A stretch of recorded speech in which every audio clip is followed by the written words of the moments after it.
నమస్తే అండి. బుధవారం మాకు వర్షం పడిందండి.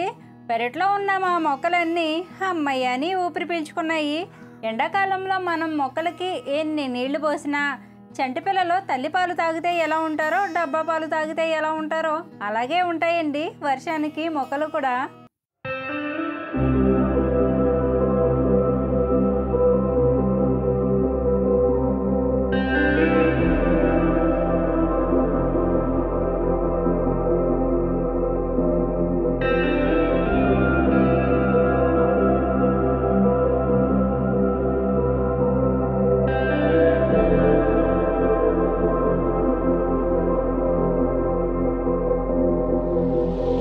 ఏంటి సుమ బ్యాంగిల్స్ చూపించింది అని అనుకుంటున్నారా? అవి మన యూట్యూబ్ ఫ్యామిలీ మెంబర్స్లోనే ఒక సబ్స్క్రైబర్ పంపించారండి. వాటి కోసం నేను తర్వాత చెప్తాను. ఫస్ట్ అయితే మీలో చాలామంది శివరాత్రికి మాడపడుచు వచ్చినప్పుడు మా అత్తయ్య వండిన స్నాక్స్ మళ్ళీ ఒకసారి చేసి చూపించమన్నారు కదండి. అందుకే ఈ వీడియోలో మీకోసం ఈ సంపెంగ పువ్వుల తయారీ విధానం, అలాగే డ్రై ఫ్రూట్స్ లడ్డు చేసామండి. ఆ లడ్డు ఎలా చేసామో కూడా ఈ వీడియోలో మీకు షేర్ చేస్తాను. ఈ సంపెంగ పువ్వుల తయారీ విధానం కోసం ఫస్ట్ మా అత్తయ్య చిన్న బెల్లం ముక్క, అల్లం ముక్క, 4-5 వెల్లుల్లి రేకలు, 2-3 ఎండుమిర్చి, 2-3 పచ్చిమిర్చి కలిపి మసాలా రాయిపై మెత్తగా నూరేసింది. కొంచెం స్పైసీగా తినాలి అనుకునే వాళ్ళకి ఇవి బెస్ట్ అండి. పైగా వీటిని గోధుమ పిండితో చేస్తున్నాం కాబట్టి మైదా పిండితో పోలిస్తే ఇవి హ్యాపీగా తినొచ్చు. ఎండుమిర్చి, పచ్చిమిర్చి అవి నూరుకున్న తర్వాత ఒక గిన్నెలోకి గోధుమ పిండి తీసుకొని పిండికి సరిపడా ఉప్పు వేసుకొని అందులో కొంచెం వేడి చేసుకున్న నెయ్యి, నువ్వులు, నూరుకున్న అల్లం వెల్లుల్లి పేస్ట్ని కూడా వేసుకొని నీళ్లు పోసుకొని చపాతీ పిండిలాగా కలుపుకోవాలి. అలా కలుపుకున్న పిండిని 1 గంట అయినా మూత పెట్టి పక్కన పెట్టుకోవాలి. ఈ స్నాక్స్ అన్నీ మా అత్తయ్య మా సిరినే చేశారండి. నేను జస్ట్ ఫ్రై చేశాను అంతే. ఆ రోజు సండే అండి. సిరి ఇంట్లోనే ఉంది. సిరి ఇంట్లో ఉంటే చెప్పులో ముళ్ళులాగా, చెవిలో జోరికలాగా మమ్మల్ని ఏ పని ప్రశాంతంగా చేసుకునేవదండి. పెద్ద పేరెంటల్లా అన్నింటిలోనూ ఉంటుంది. గోధుమ పిండి అత్తయ్య 1/2 కేజీ పిండే కలిపిందండి. ఇవి జస్ట్ మీరు అడిగారని మాత్రమే చేస్తున్నామండి, అందుకే తక్కువ చేసాం. ఇవి ఆయిల్ అసలు పీల్చవు కాబట్టి ఖర్చు కూడా తక్కువేనండి. కాకపోతే ఈ పిండిలో నెయ్యి, నువ్వులు కొంచెం ఎక్కువ వేసి కలుపుకుంటే టేస్ట్ ఇంకా చాలా బాగుంటాయి.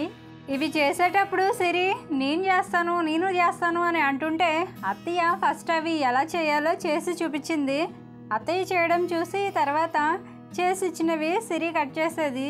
సిరి అన్నింటిలోనూ యాక్టివ్గా ఉంటుందండి. ఏదైనా నేర్చుకోవాలన్న ఇంట్రెస్ట్ ఉంటుంది. అందుకే మీకు ఎక్కువగా వీడియోస్లో సిరినే కనిపిస్తుంది. నాని ఫోన్ కెమెరా చూస్తేనే సిగ్గుపడతాడు నాలాగా, అందుకే నాని సరిగా కనిపించడు. మా అత్తయ్య పచ్చళ్ళు, పిండి వంటలు, నాన్ వెజ్ వంటలు చాలా బాగా చేస్తుందండి. ఇంట్లో పని అంటే కొంచెం బద్దకిస్తుంది, కానీ ఇలాంటి వంటల పని అయితే చాలా ఇంట్రెస్ట్గా చేస్తుందండి. అప్పుడప్పుడు మీకు అత్తయ్య చేసే వెరైటీ వంటలు కూడా చూపిస్తూ ఉంటాను.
సంపెంగ పువ్వులు చేసి ఇచ్చేస్తే నేను ఇలా ఫ్రై చేసేసాను.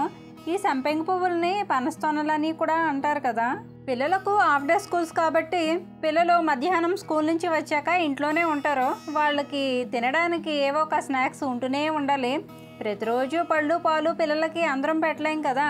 5 రూపాయలకి 10 రూపాయలకి వచ్చే చిప్స్లు, లేస్లు, కురుకురే ప్యాకెట్ల కంటే కొంచెం హెల్తీగా నూనె ఎక్కువగా పీల్చని ఇలాంటి స్నాక్స్ చేసి ఇంట్లో పెట్టుకుంటే పిల్లలకి ఎప్పుడు తినాలనిపిస్తే అప్పుడు తీసుకొని తింటారు.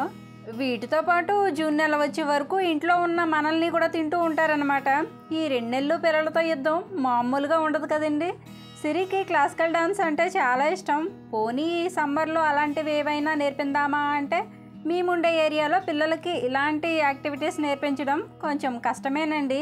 సిటీలో అయితే అన్నీ అందుబాటులో ఉంటాయి. మేముండేది పల్లెటూరు కదా. ఓకేనండి. సంపెంగ పువ్వులతో పాటు సిరి కొన్ని చిప్స్ లాగా కట్ చేసేసింది. వాటికంటే ఇవి చేయడం సింపుల్గా ఉందని సిరి ఇలా కట్ చేసేసింది. తర్వాత డ్రై ఫ్రూట్స్ లడ్డు ఎలా చేసామో చూసేయండి. ఈ డ్రై ఫ్రూట్స్ లడ్డు కోసం ఫస్ట్ నేను 2 కేజీల ఖర్జూరం కొన్నానండి. ఖర్జూరంతో పాటు 1/2 కేజీ గుమ్మడి గింజలు, 1/2 కేజీ జీడిపప్పు, 1/2 కేజీ బాదం పప్పు కూడా కొన్నానండి. ఇవన్నీ బయట మంచం వేసుకొని ఒక రోజంతా బాగా ఎండలో ఆరబెట్టాను. పైన ఈగలు వాలకుండా ఒక క్లాత్ వేసాను. మాకు కోళ్ళు కాకులు ఎక్కువగా ఉంటాయండి. అందుకే బయట ఏం ఆరేసుకున్నా పైన మళ్ళీ ఒక క్లాత్ వేసుకోవాలి. ఈ క్లాత్ వేసుకుంటే దుమ్ము కూడా వాటిపై పడకుండా ఉంటుంది. ఇక ఈ డ్రై ఫ్రూట్స్ లడ్డు తయారీ కోసం నేను ఏమేమి ఇంగ్రీడియంట్స్ వేసానంటే నెయ్యి, గసగసాలు, యాలకులు, బాదం పప్పు, గుమ్మడి గింజలు, జీడిపప్పు. ఖర్జూరం కొన్నాను కదండి. ఆ ఖర్జూరంలో గింజలు ఉంటాయి కదా, ఆ గింజల్ని మా అత్తయ్య తీసేసింది. చిన్న స్పూన్తో తీసేస్తే ఈజీగానే వచ్చేస్తాయండి గింజలు. జీడిపప్పు ఏమో మా వారు చేత్తోనే కట్ చేశారు. బాదం పప్పు ఏమో చాక్తో కట్ చేశారు. బాదం పప్పు, జీడిపప్పు మిక్సీలో వేస్తే కొంచెం పౌడర్లా అయిపోయిందండి. అందుకే చేత్తో కట్ చేసాం. మా అత్తయ్య మా వారు వాటిని తయారు చేసేలోగా నేను స్టవ్ పైన పెనం పెట్టుకొని అందులో కొంచెం నెయ్యి వేసుకొని గుమ్మడి గింజల్ని దోరగా వేయించాను.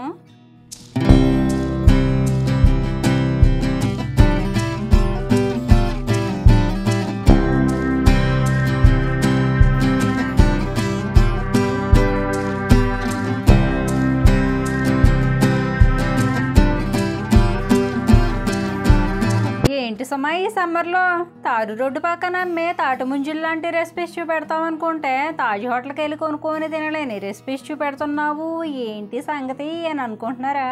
బాదం పప్పులు, జీడిపప్పులు కొనుక్కొని తినే అంత రేంజ్ కదని మీకు తెలుసు. అయితే 1 మంత్ బ్యాక్ మన యూట్యూబ్ ఫ్యామిలీలో ఒక సబ్స్క్రైబర్ నాకు సూపర్ థ్యాంక్స్ ద్వారా $10 వేశారండి మా పిల్లలకు ఏమైనా కొని పెట్టమని. ఆ డబ్బులతోనే మేము ఈ డ్రై ఫ్రూట్స్ లడ్డు చేసామండి. రాణి గారు ఇచ్చిన సూపర్ థ్యాంక్స్కి నేను డబల్ థ్యాంక్స్ చెప్పినా తక్కువేనండి. వీడియోస్ ఎంత బాగా చేసినా, కంటెంట్ ఇంకెంత బాగా చేసినా చూసే ఆడియన్స్ లైక్ చేయడమే కష్టమండి. అలాంటిది రాణి గారు నన్ను సపోర్ట్ చేస్తూ నా కష్టాన్ని అర్థం చేసుకొని మా పిల్లల కోసం డబ్బులు కూడా వేశారు. మీలో కూడా నన్ను చాలామంది సపోర్ట్ చేస్తున్నారండి. మీ సపోర్ట్ వల్లనే నేను వీడియోస్ చేయగలుగుతున్నాను. కాకపోతే మీరు ఒక్కరే నాకు కామెంట్ పెడతారు కాబట్టి ఆ కామెంట్ ద్వారా మీ ఇష్టాన్ని నాతో షేర్ చేసుకోగలుగుతున్నారు. కానీ నేను మీ అందరికీ ఒక్కదాన్నే రిప్లై ఇవ్వాలి కాబట్టి నా ఇష్టాన్ని వీడియోస్ రూపంలో మాత్రమే మీతో షేర్ చేసుకోగలుగుతున్నాను. మీరు నా వీడియోస్ చూసి ఎంత హ్యాపీగా ఫీల్ అవుతారో మీరు పెట్టే కామెంట్స్ చదివి నేను కూడా అంతే హ్యాపీగా ఫీల్ అవుతూ ఉంటానండి. ఓకేనండి. ఖర్జూరం కచ్చాపచ్చాగా మిక్సీ పట్టుకొని జీడిపప్పుని మంట సిమ్లో పెట్టుకొని అవి వేయించేలోగా మా వారు బాదం పప్పుని కూడా చిన్న ముక్కలుగా కట్ చేసేసారు. మా వారు కూరగాయలు కట్ చేయడంలో కటింగ్ మాస్టర్ అనమాట. అందుకే ఇలాంటి కటింగ్ సెక్షన్ అంతా మా వారికి అప్పచెప్తాను. ఇంట్లో మగవారు టీవీలకి ఫోన్లకి అతుక్కుపోకుండా ఉండాలంటే మీరు కూడా నాలా ట్రై చేయండి. ఓకే అండి. జీడిపప్పు దోరగా వేయించుకున్న తర్వాత మళ్ళీ కొంచెం నెయ్యి వేసుకొని బాదం పప్పుని కూడా దోరగా వేయించుకొని ఓ ప్లేట్లోకి తీసుకొని మళ్ళీ కొంచెం నెయ్యి వేసుకొని గసగసాలని కూడా దోరగా వేయించుకోవాలి. వేగిన తర్వాత ఇవి కూడా పక్కన పెట్టుకొని వేయించుకున్నవన్నీ పూర్తిగా చల్లారిన తర్వాత మిక్సీ పట్టుకున్న ఖర్జూరం పేస్ట్లో వేయించిన డ్రై ఫ్రూట్స్ అన్నీ కలిపి లడ్డూలా తయారు చేసేసుకుంటే డ్రై ఫ్రూట్స్ లడ్డు రెడీ అయిపోయినట్టే. మ్యాక్సిమం నేను తినే ఫుడ్కే ఎక్కువగా ఖర్చు పెడుతూ ఉంటానండి. మంచి మంచి బట్టలు వేసుకోవాలి, లగ్జరీగా ఉండాలి అని అయితే ఉండదు, కానీ మంచి ఫుడ్ తినాలని మాత్రం ఉంటుంది. అందుకే రాణి గారు ఇచ్చిన డబ్బులతో ఇంట్లో వాళ్ళందరూ రోజుకు ఒక లడ్డు తినేలా ఈ డ్రై ఫ్రూట్స్ని కొన్నాను. మీకు చూపించింది మిక్సీ పట్టుకున్న ఖర్జూరం అండి. ఇప్పుడు నేతిలో వేయించుకున్న డ్రై ఫ్రూట్స్లో మిక్సీ పట్టుకున్న ఖర్జూరాన్ని, వేయించుకున్న గసగసాలని కూడా వేసుకొని డ్రై ఫ్రూట్స్ని, ఖర్జూరాన్ని బాగా కలుపుకోవాలి. డ్రై ఫ్రూట్స్లో ఉండే ఫుడ్ వాల్యూస్ కోసం మీకు వేరే చెప్పనవసరం లేదు కదండి. మంచి మంచి పోషకాలన్నీ ఈ డ్రై ఫ్రూట్స్లో ఉంటాయి కాబట్టి ఎదిగే పిల్లలు, ఎండలో కష్టపడే మాలాంటి వాళ్ళు, కొంచెం వీక్గా ఉండేవాళ్ళు, హెల్తీగా ఉండాలి అనుకునేవాళ్ళు డ్రై ఫ్రూట్స్ లడ్డు మాత్రమే కాకుండా డ్రై ఫ్రూట్స్ని తిన్నా సరే బాడీలో ఉన్నవి బోన్సా, ఐరన్ రాడ్సా అనుకునేంత స్ట్రాంగ్గా తయారవుతాయి. ఇవన్నీ కొనుక్కొని తినలేం సుమా అని అనుకునేవాళ్ళు కనీసం రోజుకి 4-5 బాదం పప్పులనైనా సరే నానబెట్టుకొని తింటూ ఉండండి. ఏదైనా మనకి అనారోగ్యం వస్తే హాస్పిటల్కి ఖర్చు పెట్టే బదులు అనారోగ్యం రాకుండా మంచి ఆహారాన్ని తింటూ ఉంటే మంచిది.